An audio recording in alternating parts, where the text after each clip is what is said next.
बस कर भाई, बोलो बोलो, आने तो दो।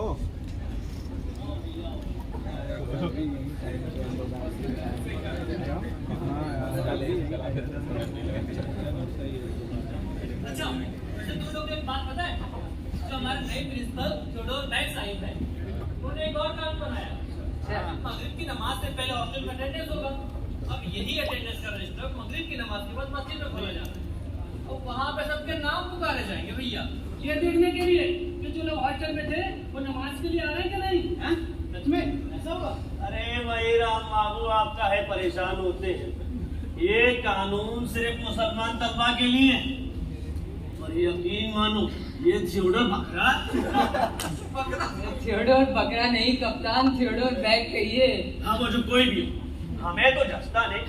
हाँ, साफ सी बात है, हमारे तबेले में आकर गायों का मुआयना करता है, कहता है ये क्यों दुबली हो रही है, ये क्यों उदास खड़ी है। अरे गायों के तबेले का इंचार्ज मैं हूँ कि वो है?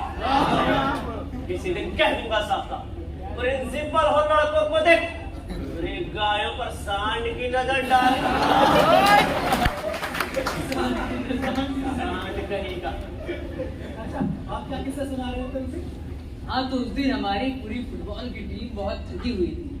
हमने सोचा कि अगर अभी हॉस्टल चले गए तो मगरिब की नमाज अदा करनी पड़ेगी, इसलिए सब लोग विक्टोरिया गेट के सामने वाले बाग में चक्कर सताने लगे कि भाई मगरिब की नमाज के बाद जाएंगे। अभी हमने हाथ पांव सीधे ही किए थे कि क्या देखते हैं कि बाबा मौसम के साथ प्रॉपर ऑफिस की तरफ चले आ रहे हैं। बाबा किसे कहते हो? अरे भाई राम बाबू, आप भी बहुत सीधे, सब सर सैयद को बाबा बोलते हैं यहाँ।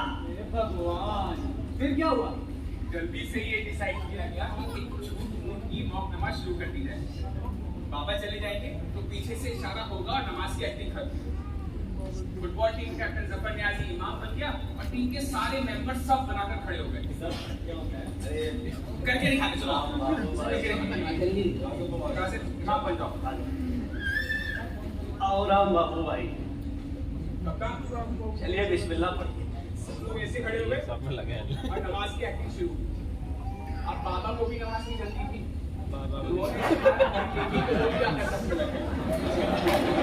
अरे भाई, सब ऐसे खामोश रहे थे जैसे उनको साफ सुन गया हो। इमाम बने लड़के को खबर नहीं थी, वो तिलावत पे तिलावत किए जा रहा था, तिलावत पे तिलावत किए जा रहा था। जब काफी देर हो गई और किसी ने कोई इशारा नहीं किया तो उससे रहा नहीं गया और वो पूछ बैठा, मैं बुद्धा चला गया क्या? नहीं, अभी मौजूद है। फिर आप लोग सब अपने जूते चप्पल छोड़कर भागे। हमने आप लोगों को वापस बुलाया, हमने कहा आपने बहुत अच्छी शरारत की है, लेकिन अब तयम्मुम करो और सचमुच की नमाज पढ़ी जाएगी।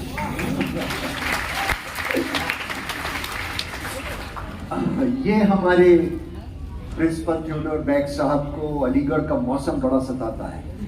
कहते हैं कि आपको ये अलीगढ़ ही मिला था कॉलेज बनाने के लिए, किसी प्रोफेसर मकाम पर कॉलेज बनाना चाहिए। दरअसल अलीगढ़ में कॉलेज बनाने के पीछे कई वजूहात हैं। सबसे पहली वजह तो ये थी कि 1860 में यहाँ पर रेलवे लाइन पड़ चुकी है और हम अपना कॉलेज ऐसी जगह बनाना चाहते थे जहाँ बच्चों को आने जाने में सहूलत हो। दूसरे, हमें 100 एकड़ जमीन दरकार, क्योंकि हमें यकीन है कि ये कॉलेज एक दिन यूनिवर्सिटी बनेगा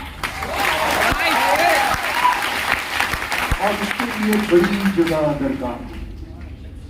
हमारे दोस्तों ने अपनी जमीनें हमें दी।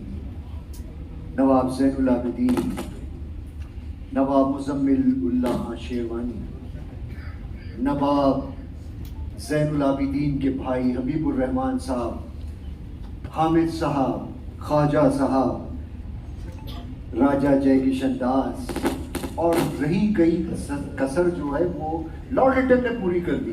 कच्ची बैरक, पक्की बैरक, 78 एकड़ जमीन हमें दी तो हमने यहाँ पर कॉलेज बना लिया।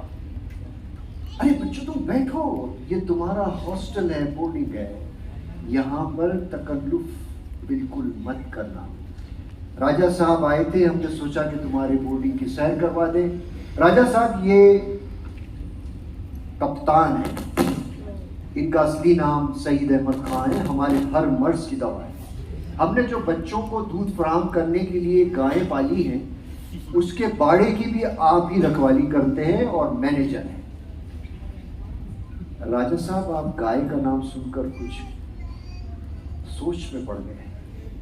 नहीं, अगर हम कहते हैं कि हिंदू और मुसलमान दुल्हन की दो आंखों की तरह हैं, तो हम ऐसा करते भी हैं। हमारे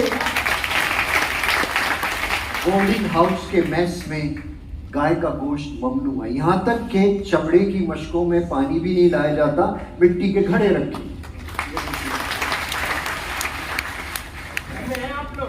सरकार, खाने में धनिया तो पड़त है, उसकी भी मनाही है क्या?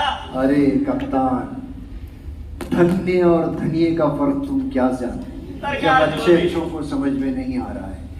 हमारे मैथमेटिक्स के प्रोफेसर हैं रमाकांत मिश्रा जी, क्रिकेट के बेहतरीन खिलाड़ी। हमने उनकी निगरानी में क्रिकेट की टीम तैयार की।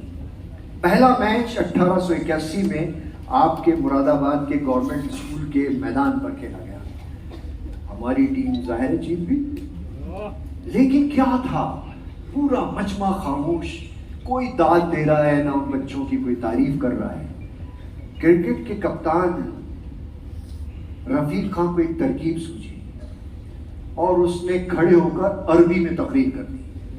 फिर क्या था, लोगों ने पूरी टीम को कंधों पर उठा लिया कि कौन कहता है कि ये बच्चे एमएओ कॉलेज के लड़के धैर्य हैं। जिस कॉलेज के बच्चे इतनी अच्छी अरबी जानते हैं कि हमारे यहाँ के मौलवी नहीं जानते, वो कॉलेज धैर्यों का कॉलेज कैसे हो सकता है? बड़ी तारीफ। उन बेचारों को पता ही नहीं था कि कप्तान रफीक खान को अरबी आती है। उसने तो अपने एक रूम पार्टनर से अरबी की नज्म सीख रखी थी, उसे तकरीर के अंदाज में पा गया और इतनी दाद वसूली। बच्चों, अब आपको हॉकी और फुटबॉल की टीमें तैयार करनी है। रायसाना हिल दिल्ली के साथ हमारा मैच होगा।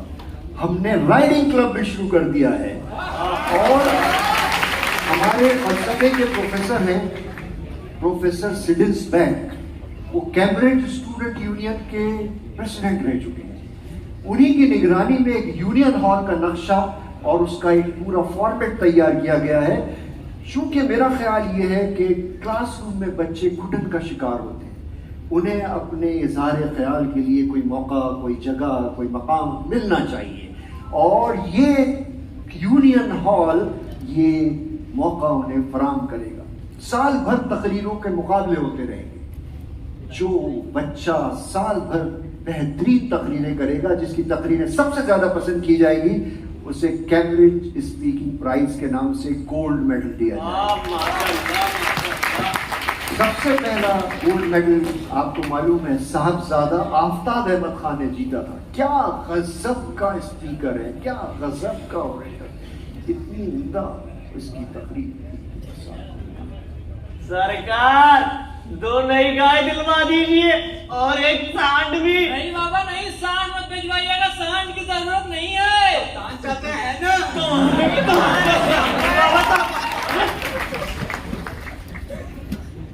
नई इमारतें तामीर हो गई तो कच्ची बैरक, जो कि अब सुलेमान हॉल है, वहां से तलबा को नए हॉस्टल्स में मुंतकिल कर दिया गया। सर सैयद के दोस्त